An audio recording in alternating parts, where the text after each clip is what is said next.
ये बचा लेगा आपको।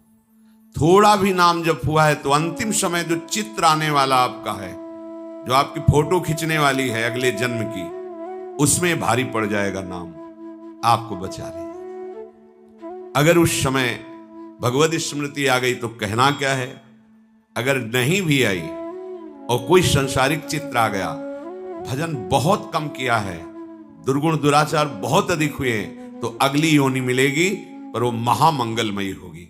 जैसे हिरण की योनि मिली पर वो गंडकी नदी में अपने शरीर को खड़ा करके भजन कर रहे हैं, चूक हो गई, प्रभु का विस्मरण हो गया, अब नहीं होने देंगे। उस पशु शरीर में वो निरंतर भजन करते हुए शरीर का त्याग किया, तो ब्रह्मबोध संपन्न महापुरुष जड़ भरत जी के रूप में उनका प्रादुर्भाव हुआ। भजन कभी नष्ट नहीं होता। प्रभु कह रहे हैं कि जीवन भर जो आप कर रहे हो वही आपकी अंतिम अगले योनि के लिए स्थिति होगी। अंतिम चिंतन के अनुसार मनुष्य को अगली योनि में जाना होता है, ये नियम है। प्रभु की स्मृति में यदि आप समय व्यतीत किए हैं, सत्संग सुना है, धाम के दर्शन किए, धाम वास किया, नाम जप कर रहे हैं, वाणी पाठ कर रहे हैं, भगवत कथा कह रहे हैं, सुन रहे हैं, ये वासनाएं एकदम नष्ट नहीं होती। ऐसा नहीं कि परमार्थ का पथिक जो ही इस मार्ग में कदम रखा तो वासनाएं भस्म हो गई, ऐसा कहीं नहीं लिखा, ऐसा है भी नहीं, चलने पर अनुभव होता है। जो ही इस मार्ग में कदम रखा तो वासनाओं का तूफान आ जाएगा। जो आप वासनाओं के तूफान को संसार में देख रहे थे वो कम है, क्योंकि माया जान रही मेरी पक्ष में ये गिरा पड़ा है। और जिस दिन आप परमार्थ के लिए कसेंगे तो देख लेना घबराहट पैदा कर देगी तुम्हारे मन में। वासनाओं का तूफान, ऐसा तूफान बड़े बड़े साधकों में हमने देखा है, निर्णय करने की शक्ति खत्म हो जाती है। माया भगवान की ही सामर्थ्य से युक्त है, इसलिए वो कहते मामे हुए मैं निकालूंगा, मेरी शरण में तू रहे, तेरी सामर्थ्य नहीं तू निकल पावे। स्पष्ट घोषणा कर रहे हैं, मामे हुए प्रपद्यन्ते माया में ताम तरंती पे। हमारा चिंतन भगवत स्वरूप हो जाए, इसीलिए तो लगे ये दौड़ भाग, घबराइए नहीं। इतना भी अपने को मत निराश कर लीजिए कि आप चल नहीं पाएंगे, बिल्कुल बहुत कृपा का मार्ग है, बहुत दुलार करते हैं हरि राही के संभजन को मानत में रुष्मा। ये संसार का स्वरूप अलग है, करुणा निधान का स्वरूप अलग है। आप निराश कभी मत होना। दोष हमें खींचेंगे, गिराएंगे, पर हमारे मालिक देख रहे हैं ना कि हमारे लिए प्रयासरत है। बस ये बात देखना, हमारे लिए प्रयासरत है। आपकी कॉपी जब जांची जाएगी तो बढ़िया नंबर आएंगे। अगर आप कपट कर रहे हैं, दंभ कर रहे हैं, पाखंड कर रहे हैं, फिर मालिक जान रहे हैं, फिर निर्णय में सही अंक नहीं आएंगे। ध्यान रखना, अंदर की बात हमारे प्रभु बहुत सूक्ष्मता से देखते हैं। प्रभु हृदय की बात देखते हैं। ये चलना चाहता है, ये मेरे लिए समर्पित है, नहीं चल पा रहा है, आप बिल्कुल चिंता मत कीजिए, मेरा क्या होगा वही होगा जो परम मंगल होगा। हमारे प्रभु आश्रय को देखते हैं, हमारे प्रभु हृदय की बात को देखते हैं। करत सुरत सयबार है कि उस जीव के प्रति प्रभु बहुत कृपाल होते हैं जो थोड़ा सा भी प्रयास भजन के लिए शुरू किया है। बाहर वाले लोगों की बात मत मानो, हम आपको हृदय की बात कहते हैं। थोड़ा सा भी भजन के लिए आपका जो एक कदम बढ़ा है ना, प्रभु इतने को ही बहुत मान लेते, बहुत मान। अगर वो ऐसा ना माने तो किसी की सदगति ना होने दे माया, आप समझ लीजिए। थोड़ा सा जहां हम चले प्रभु की तरफ, तो जैसे अत्यंत मोही पिता वो लड़खड़ा के बालक ऐसे करके चला, वो दौड़ पड़ा, क्योंकि छोटा बालक पता नहीं चल पाए कि ना चल पाए, कहीं गिर ना जाए, वो दौड़ पड़ता है। ऐसे ही तुम अपने प्रति विश्वास रखो। हम नहीं चल पा रहे, बहुत फिसलन माया की है, दौड़ आएंगे प्रभु। बोले 10 साल तो हो गए, तुम्हें 10 साल बहुत लगता है, अभी 10 साल के 10 जन्म व्यतीत हो गए महात्माओं के साधन करते हुए। और आप अगर 10 साल में 10 मिनट भी भजन करने लगे हो ना, तो माया पर बहुत बड़ी तुमने विजय प्राप्त कर ली। 10 मिनट, ये सब कोई इसका महत्व नहीं जानेगा। तुम 10 बार राधा राधा कहते हो ना, और पूरे दिन भर प्रपंच में लगे रहते हो, हम हृदय से तुम्हें प्रणाम करते हैं कि 10 बार राधा नाम जो तुमने बोला है ये तुम्हारे लिए बहुत बड़ी काम की चीज हो जाएगी, निर्णय में तूफान मचा देगा। पर इतना लेकर हम फिर प्रपंच रति करें और पापाचरण करें, ये चूक हो जाएगी। थोड़ा भी भजन बहुत बड़ा काम करता है। ये मतलब कुछ बातें ऐसी होती जो कहने में एक हल्की नजर आती है। कई महात्मा ऐसे स्वप्न में जिन्होंने नाम की महिमा का परिचय दिखाया, ऐसा सुंदर महल जिसमें हर जगह नाम लिखा हुआ है, बीच में खड़े हुए एक एक नाम का ऐसा चमत्कारिक स्वरूप कि उसी में प्रिया प्रीतम झलक रहे हैं। एक एक नाम मतलब आप बोले राधा, राधा वल्लभ, साक्षात प्रिया प्रीतम आपके जिह्वा में है। एक बार बोले राधा वल्लभ, ये आपको बचा लेगा। घोर पापाचरण तुमसे हुए हैं, तुम्हें एक नाम बचा लेगा, विश्वास करो। पर हम वर्तमान में एक नाम लेकर विषय चिंतन करेंगे तो जलते रहेंगे। हम परिणाम की बात नहीं करें तो ये जलन मिटे और वर्तमान भगवदाकार हो जाए तो कितना बढ़िया रहेगा। इसलिए हमें निरंतर नाम जप करना है। एक नाम के लिए हमारी इतनी श्रद्धा है, इतना विश्वास है कि फूल करके छाती, एक नाम ले लिया ना राधा, बात बन गई। ये बहुत बड़ा काम करेगा, बहुत बड़ा काम करेगा। इतनी बड़ी ट्रेन चलती है, इंजन में पावर होता है, जिब्बे शब्द केवल उसके सहारे से। इतनी बड़ी ट्रेन का इतना कनेक्शन होता है, हजारों लोगों की यात्रा पूरी होती इतने कनेक्शन से। एक राधा नाम का वो कनेक्शन मजबूत हो गया। जो बोला कि बड़े बड़े महापुरुष जो प्रिया प्रीतम को अपने हृदय में दुलार करते हैं, वो एक नाम लेने वाले को बचा लेंगे। हमारी की बात नहीं कहते, उन महात्माओं की बात कहते हैं। देखो वो इष्ट के नाम का प्रभाव जानते हैं। व्यक्त अव्यक्त महापुरुष गोस्वामी जी जैसे कह रहे, तुलसी जाके मुख से धोखे निकसत राम, ताके पग की पगतली मोरे तन की। अगर इसको हम अपनी बिल्कुल सरल भाषा में कहें तो इतना महान हो गया कि अगर मेरी चमड़ी उतार कर उसकी जूती बना दी जाए तो कोई बात नहीं। मतलब इतना महान वो हो गया, तुलसी जाके मुख से धोखे निकसत राम। ये महिमा किसने जानी? राम नाम में अपने जीवन को समर्पित कर दिया तो ये प्रभाव जाना।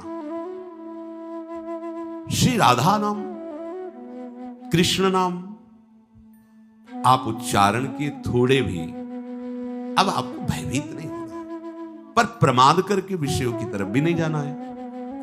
परिणाम हमारा मंगल होगा पर वर्तमान हमारा मंगल ना हो, इसलिए हम प्रतिपल भगवत चिंतन में लगे। अगर हम विषय चिंतन करते रहे, बिल्कुल नाम नहीं जप किया, तो फिर हमारा कहीं ना कहीं किसी वस्तु व्यक्ति स्थान में ही राग रहता है और परिणाम में वही। ये अंतिम समय बिल्कुल फोटो खींचने वाला समझो। जैसे फोटो खींच रही है और आपने मुंह टेढ़ा कर लिया, आंख बंद कर ली, तो आपकी वैसी फोटो आएगी। बस अंतिम समय फोटो समझो। आपका चित्त जहां है ठीक वही निर्णय, और चित्त वही होगा जो जीवन भर किया। भगवान कह रहे हैं सदा तद्भाव भाविता, जिस भाव से भावित रहे वही अंतिम सीन आएगी।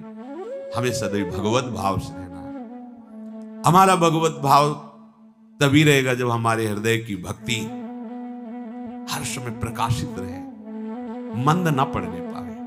देखो बड़ी कृपा से भक्ति का बीज हृदय में आता है, फिर बीज अंकुरित होता है, फिर वो पौधा है, फिर वो वृक्ष बनता है। जब वृक्ष रूप में हो जाए तो फिर कोई परेशानी नहीं रहती। अब जैसे अंकुरण हुआ है और अगर बकरी मुंह मार दे गया। बट वृक्ष का बीज और अजवाइन का बीज एक ही जैसा होता है, पर अजवाइन इतनी बड़ी पौधे में होती है, और बट वृक्ष जब अपना रूप धारण करेगा तो हाथी भी बांध दिया जाए तो उसे नहीं उखाड़ पाएगा। बड़ा विशाल बट वृक्ष। भक्ति का बीज अंकुरण होता है, उसको सींचते हैं और उसकी बाढ़ करते हैं। भक्ति की अगर बाढ़ के द्वारा रक्षा न की गई तो माया बकरी चुन जाएगी, आहार कर। और बकरी का चरा हुआ पौधा मुश्किल ही किनगा देता है। दोबारा अंकुरित होने में बहुत। ये माया बकरी जब तुम्हारे भक्ति पौधे को चर जाएगी तो तुम्हारे अंदर नास्तिकता आ जाएगी। कुछ नहीं, सब नाटक, सब ड्रामा देख लिया, अरे हम भी सेवा में रहे, हम जानते हैं सब। क्या जानते हैं? अगर तुम जान गए होते तो यही जानते कि प्रभु के सिवा कुछ नहीं। क्या जाना? अपनी बुद्धि के विषय को, प्रपंच को जाना, और क्या जाना। बकरी चरेगी तो पौधा में अंकुरण होने की शक्ति क्षीण हो जाएगी। ये माया बकरी है। गुरु कृपा से, हरि कृपा से तुम्हारे हृदय में अंकुरण पहुंचा है, बीज का हो गया है अंकुरण। अब कोमल कोमल पत्ते निकल रहे हैं ज्ञान वैराग्य के, भक्ति में। और माया बकरी अपने बच्चों के साथ आ रही, मिमियाती हुई, काम क्रोध लोभ मोह मद मत्सर, ये चुनने के लिए आ रहे हैं उस पौधे को। यही आहार है उनका। आपकी बाड़ मजबूत होनी चाहिए। सत्संग, साधु संग, भक्ति कर दीप प्रेम करी बाती, साधु संगति करी अनुदिन राती। रात दिन साधु संग में रहो। साधु संग किसी शरीर, किसी वेश को नहीं कहते। साधु संग भगवद उपदेश को कहते हैं। जो महापुरुष जन भगवत चिंतन में तन्मय, उनकी वाणी के अनुसार चल रहे हो, रात दिन साधु संग कर रहे हो। जब कोई उपासक भक्ति मार्ग में जुड़ता है तो किसी भी महापुरुष का आश्रय लेता है, किसी भी संप्रदाय के, किसी भी, सब भगवत चिंतन परायण महात्मा जन है। जब आश्रय लेता है तो उसे आनंद की अनुभूति होती है। आश्रय से उसके अंदर त्याग वृत्ति प्रकट होती है। त्याग ही वैराग्य रूप धारण करता है। ये यात्रा उनके आश्रय से हुई। अब उस आश्रय से नजदीकता बढ़ती है, प्रियता बढ़ती है। जहां नजदीक और प्रिय हुआ, अब माया आखिरी जाल डालती है। इसलिए महत्संगस्तु दुर्लभ हो, फिर लिख दिया तुरंत दुर्गम हो। इतना दुर्गम है अब सानिध्य निर्वाह करना कि आपको लगेगा जब आश्रय नहीं लिया था तब तो था, आश्रय लिया तब भी था, अब तो नजदीक हो गए। अब क्या हो गया? अब आखिरी फाइनल है। अगर ये दुर्गमो शब्द पार कर गए तो अमोघस्य आगे शब्द है, निश्चित भगवत प्राप्ति। अब वो महापुरुष के वचन, महापुरुष के प्रति समर्पण, इसका विस्मरण कर जाता है। अपना अस्तित्व उसके अंदर जागता है। हमने ये त्याग किया। मैं ए भैया कहां हो, कहां हो? आश्रय लिया था तो शब्द था कृपा सिंधु, आपकी कृपा से मुझ अभागी का भाग्य उदय हो गया और वृंदावन वास मिला। मेरी सामर्थ्य कहां थी? प्रभु मैं तो संसार के भोगों में रत, आपकी कृपा से वैराग्य मार्ग में कदम रख रहा हूं। आज से नियम लेता हूं कि ब्रह्मचर्य से रहूंगा। आज से नियम लेता हूं कि भजन करूंगा। ये बीच में क्या आ गया? ये मैं कहां से आ गया? जिसका आश्रय लेकर तुम माया से मुक्त होना चाहते थे, उसको उपदेश देने की सामर्थ्य कहां से आ गई? उसके निर्णय किए हुए सिद्धांत में तुम्हारी टांग लड़ाने की सामर्थ्य कहां से आ गई? माया ने दी, माया ने। भक्ति के पौधे को बचाने की जगह तुमने बाढ़ हटा के गेट खोल दिया। आओ चुन जाओ। भैया सावधान। संतों के संग की बाढ़, सतवचन की बाढ़, सत चिंतन की बाढ़, यही तुम्हारे भक्ति पौधे को सुरक्षित। और जहां ये बढ़ा तो विशाल वृक्ष बन गया। और बट वृक्ष के नीचे आसन लगाने के लिए शिव आ गए। भगवान शिव का आसन कहां है? बट वृक्ष के नीचे।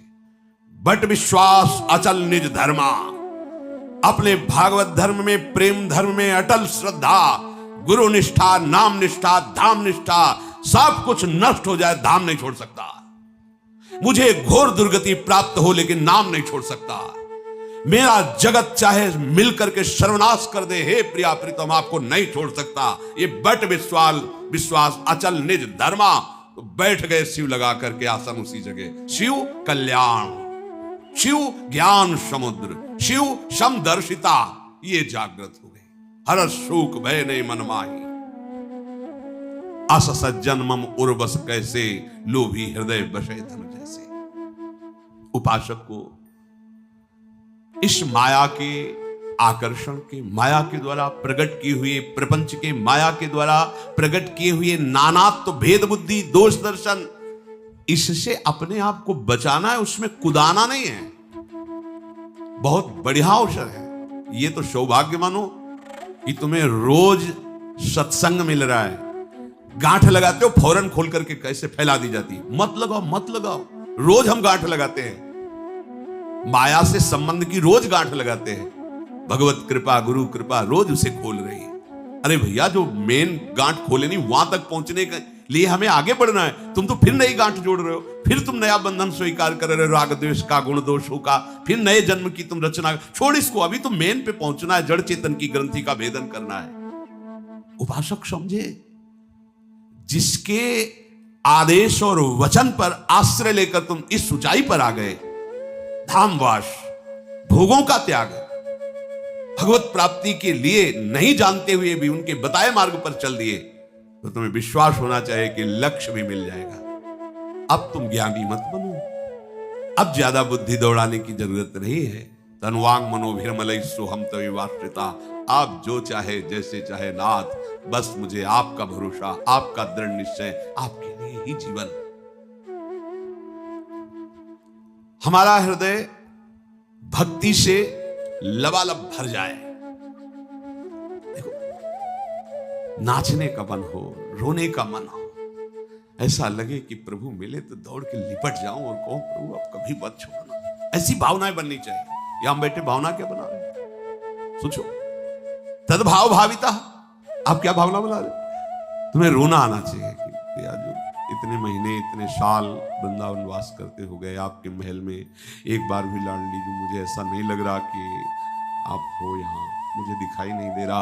अनुभव ने प्रिया जी कृपा करो, गुरुदेव कृपा करो, हे वृंदावन राजधानी कृपा करो। हमारा रोना इधर होना चाहिए भाई, हमारा समय बर्बाद हो रहा है। हमारी समस्या का समाधान प्रियालाल है, संसार नहीं है, भोग नहीं है, अनुकूलता नहीं है, प्रशंसा नहीं है। हमारा समाधान प्रियालाल है। कोई भी कष्ट, कोई भी विपत्ति, कोई भी समस्या आपको तभी परास्त कर पाएगी, आएगी परास्त तभी कर पाएगी जब आप आज्ञा का उल्लंघन करेंगे, भगवत विस्मरण करेंगे। दो शब्द याद रखो, बहुत प्यार से समझा रहे हैं। हमसे भी जहां भी त्रुटि होती है, वहां हम भगवत विस्मरण जब किए होते हैं, जब भगवत चिंतन रहित सेकंड होता है, उसी सेकंड में चाहे गुस्सा हो, चाहे कामना हो, चाहे किसी के प्रति घृणा भाव हो, तभी आएगा। जब हमारा अखंड चिंतन चल रहा है तो कभी नहीं आ सकता। बड़ी से बड़ी भावनाएं विपरीत होने पर भी एक मस्ती रहती है। हम अपनी भक्ति को स्वस्थ करें, पुष्ट करें और श्रृंगारित करें। श्रृंगारित भक्ति को देखकर हरिरीज जाते हैं और प्रिया सहित आकर उसके हृदय में खेलने लगते हैं। भक्ति का जो श्रृंगार स्वरूप बड़ा सुंदर वर्णन किया है, ध्यान पूर्वक हम सुने। हम सबको भक्ति का श्रृंगार अपने हृदय में करना है। बोले श्रद्धाई फुले लयो उबटनो श्रवण कथा, मैल अभिमान अंग अंगनी छुड़ाइए, मनन सुनीर अनवाई अंगुछाई दया, नवनि बसन पन शोधो ले लगाइए, आभरण नाम हरि साधु सेवा कर्ण फूल, मानसी सुनथ संग अंजन बनाइए, भक्ति महारानी को श्रृंगार चारु बीरी चाह, रहे जो निहारी लहे लाल प्यारी गाइए। हमारे हृदय में भक्ति है, पूरे जगत में सबके अंदर भक्ति है। सब जग देखो चाहे काहि कहो हरि भक्ति बिनु, सेवक जी महाराज कोई भी बात मनमानी नहीं है। किसको कहूं भक्ति से रहित है, पूरा जगत हरि की भक्ति से युक्त है। आप कैसे कह सकते हैं कि हरि की भक्ति से युक्त है? क्योंकि उनको दिखाई दे रहा है हरि ही पदार्थ बने हुए हैं, हरि ही व्यक्ति, हरि ही दृश्य, हरि ही।